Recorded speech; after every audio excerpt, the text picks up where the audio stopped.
रहस्यमयी थप्पड़ एक सच्ची घटना। ये उन दिनों की बात है जब मेरी उम्र केवल 9-10 साल थी। गांव में बिजली नाम मात्र की आती थी और रातें अंधेरे में ही कटती थीं। इन्हीं दिनों हमारे गांव में एक औरत ने फांसी लगाकर अपनी जान दे दी थी। उस घटना को 15 दिन से ज्यादा हो चुके थे। एक सुबह लगभग 4 बजे मैं गहरी नींद में सो रहा था कि अचानक किसी ने मेरे गाल पर जोर से थप्पड़ मारा। मेरी नींद खुल गई। मैंने इधर-उधर देखा तो मेरे दोनों भाई अपनी अपनी चारपाई पर गहरी नींद में सो रहे थे। उन्हें कुछ पता ही नहीं चला। मैं डरते डरते माँ के पास गया और सब बताया। माँ ने समझाया कि शायद पिताजी का हाथ गलती से लग गया होगा, क्योंकि वो रोज सुबह जल्दी उठकर पशुओं को चारा डालने जाते थे। पर अजीब बात यह थी कि अगले दिन भी ठीक उसी समय मुझे फिर थप्पड़ मारा गया।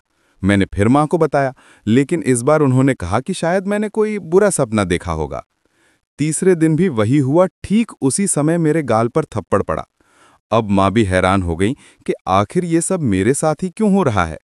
असल में मेरे पिताजी को बचपन से सुनाई नहीं देता था, कान के पर्दे फट चुके थे और डॉक्टरों ने भी जवाब दे दिया था। इसलिए मैं ये सारी बातें माँ को ही बताता था। माँ ने सब समझ लिया।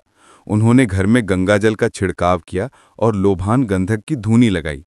तभी जाकर ये सब रुक गया। दोस्तों, ये कोई टीवी सीरियल या फिल्म की कहानी नहीं है, बल्कि मेरे साथ घटी सच्ची घटना है। उन दिनों हमें नाटक या फिल्म का कोई ज्ञान भी नहीं था। आज भी जब मैं ये याद करता हूं तो मेरे रोंगटे खड़े हो जाते हैं।